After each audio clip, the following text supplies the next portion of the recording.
for kicking out my wife and stepdaughter after discovering lies about work trips. And mind you, am I the a-hole for kicking out my wife and stepdaughter after uncovering a long-term deception involving old work trips? I never thought I'd be that guy posting on Reddit about my crumbling marriage, but here we are. I'm James, 46, married to Diane, 43, for the last decade. Diane has a daughter, Sonia, who's 19 now. I always thought we had a good thing going, guess. I was wrong, as I said before. We men always think everything is hunky-dory in our relationships. It all started with a stupid mistake.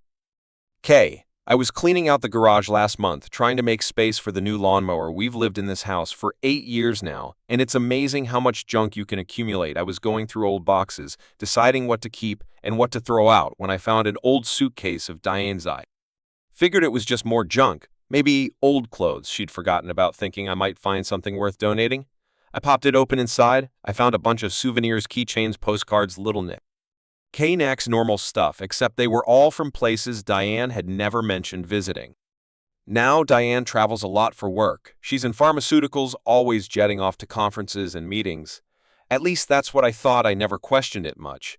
She'd come home with stories about boring presentations and networking events. Sometimes she'd bring back small gifts, a magnet for the fridge, a funny t-shirt, that sort of thing. But seeing these souvenirs from places she never talked about got me wondering. I wish I could say I confronted her right then, that I was mature enough to sit her down and ask for an explanation, but I didn't. Instead, I started digging, and once I started, I couldn't stop. First, I checked her email. Yeah, I know her password. We've been married 10 years. These things happen. I told myself I was just looking for travel confirmations, maybe some explanation for them. Mystery souvenirs. What I found was so much worse. There were emails going back years to a guy named Jeremy. At first, they seemed harmless. Nothing major, just discussions about work, pharmaceutical industry gossip. But as I read on, the tone changed. They got more personal, more intimate. There were inside jokes I didn't understand, references to times they spent together. My head was spinning, but I kept digging. I went through credit card statements. Next, I found charges for restaurants in Orlando, a city Diane had never mentioned visiting for work, hotel charges that didn't match up with her supposed conference dates. I even stooped so low as to call her office, pretending to be from IT, doing a security check. Sometimes you have to use unorthodox methods to find out what you need to. I managed to get her work travel records for the past year, and what I found, God, I wish I could unknow it all. Turns out half of Diane's work trips over the last 5 years were not for work at all. She's been visiting Jeremy in Orlando. Damn, they met at a real conference years ago and kept in touch. Eventually, it turned into more. She was cheating on me with Jeremy. She's been using work trips as a cover to spend time with him 7 times a year. But here's the real kicker. Sonia knew of. She's known for at least 2 years. I found messages between them where Diane was coaching Sonia on what to tell me about her work trips. Sonia even covered for her mom a few times, telling me Diane had called when she hadn't. I felt like I was losing my mind. 10 years of marriage, and God knows how many of those were a lie. And Sonia, who I've helped raise since she was 9, has been in on it for years. The next week was hell. I had to pretend everything was normal while Diane was on another work trip. I couldn't sleep, couldn't eat. I kept going over every memory, every moment in our marriage, wondering what was real and what was a lie. I thought about the night I proposed. We were at this little Italian restaurant, the one where we had our first date. I'd been nervous all night, fumbling with the ring in my pocket. When I finally got down on one knee, Diane had tears in her eyes. She said yes before I could even finish asking, was that real, or was she already involved with Jeremy? Then I remembered all the times I dropped her off at the airport, kissing her goodbye and telling her to have a good trip. How many of those times was she flying off to see him? Did she kiss him with the same lips that had just kissed me goodbye? And Sonia, God, Sonia, I helped raise that kid. I was there for her first day of high school, taught her how to drive, helped her with college applications. I celebrated every success and comforted her through every heartbreak. Was it all a lie? Every time she hugged me and called me Dad, was she thinking about how she was betraying me? Man, I have to say, this is a tough read for me. I wanted to confront them both the moment Diane got back, but I forced myself to wait. I needed to be sure I had all the facts I need to be calm, so I waited, pretending everything was normal, dying a little inside every time Diane kissed me or Sonia called me Dad. Finally, 3 days after Diane got back, I decided it was time. I waited until Sonia was out with friends. I didn't want to deal with both of them at once. I sat Diane down in the living room, the same room where we'd spent so many happy evenings, watching movies or just talking. I told Diane that we needed to talk. I saw the confusion on her face, then the flicker of fear. She knew something was wrong, but she had no idea how much I knew. She asked me, "Is everything okay?" Laughed. I couldn't help it. The idea that anything could be okay was ridiculous. "No," I said, "everything is not okay. I know about Jeremy." The color drained from her face. She opened her mouth, probably to deny it.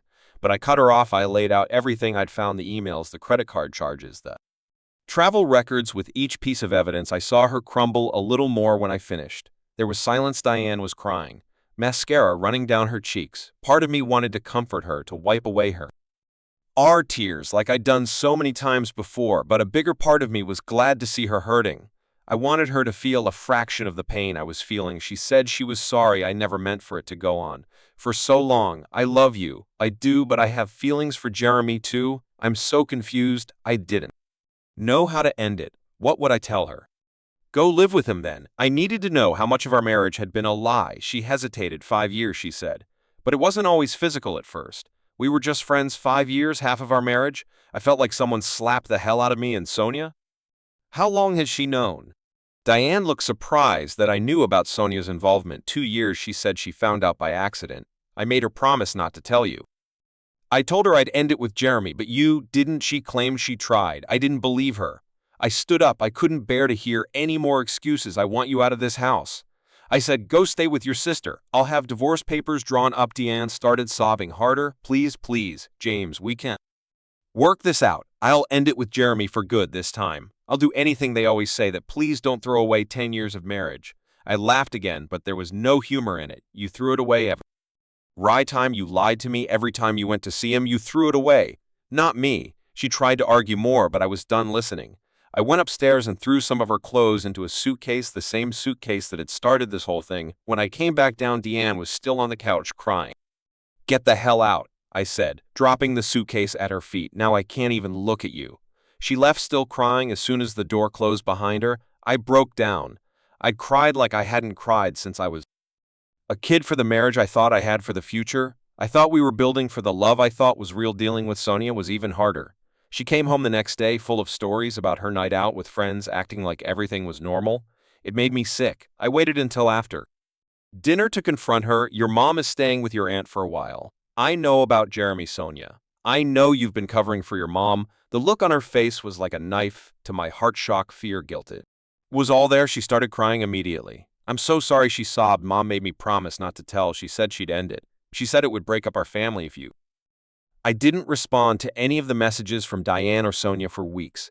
I needed space time to clear my head, to figure out what to do next. Every day felt like a battle between my anger and my lingering love for the family. I thought I had. Each email, each voice call felt like a reminder of how deep the betrayal went, but also a tug at the part of me that still cared. Finally, I decided to meet with my therapist again to get some perspective on Sonia's role in this. She wasn't a kid anymore.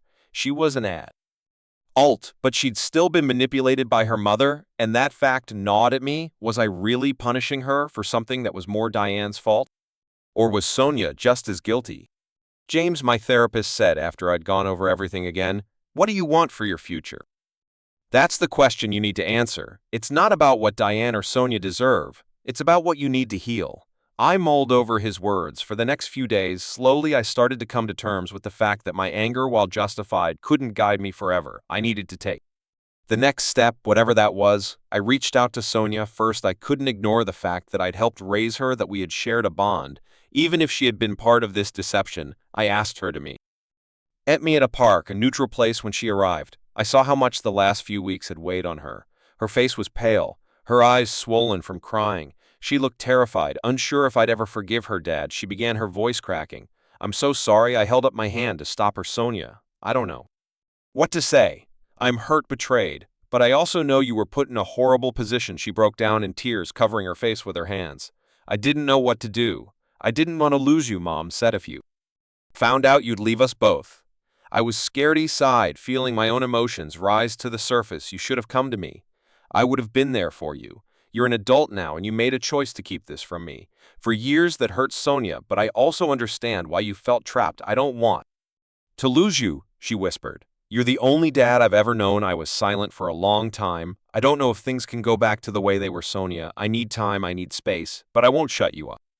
Out of my life forever. You're still part of my family. She nodded, tears still streaming down her face. I'll wait as long as you need. I just want a chance to make things right. We parted ways that day with no clear resolution, but there was a small sliver of hope that in time we could rebuild something. It wouldn't be the same, but maybe it could be better, more honest, at least as for Diane. I couldn't face her yet. Every time I thought about her. The lies, the trips, the years of deception, it brought a fresh wave of anger. I knew I had to handle the legal side of things, return some of the money, settle the divorce. But emotionally, I wasn't ready to have that conversation. I wasn't ready to hear more excuses, more apologies. I needed to heal before I could even consider listening to her again. It took months. But eventually, I reached a point where the anger wasn't all-consuming. I'd returned half of the money, settled the financial disputes, and began working through the final stages of the divorce. My therapist was right. This wasn't about what Diane or Sonia deserved. It was about what I needed to move on. One day, while sitting in my now much quieter house, I thought about what I wanted for my future. For the first time in a long while, I felt like I had a chance to build something new, something without lies, without betrayal. I didn't know exactly what that looked like yet, but I knew I wouldn't be defined by Diane's choices anymore. As for Sonia, our relationship remained strained but intact. We met for coffee every few weeks, slowly rebuilding trust. It would take time, but I was willing to give her that chance. She wasn't her mother. She had made mistakes, yes, but she was trying to make amends. Diane and I didn't speak again after the divorce was finalized. She had made her choice, and I had made mine. The life I thought I had was over, but I was ready to start a new chapter, one where I could finally be at peace with myself, no longer weighed down by the lies of the past.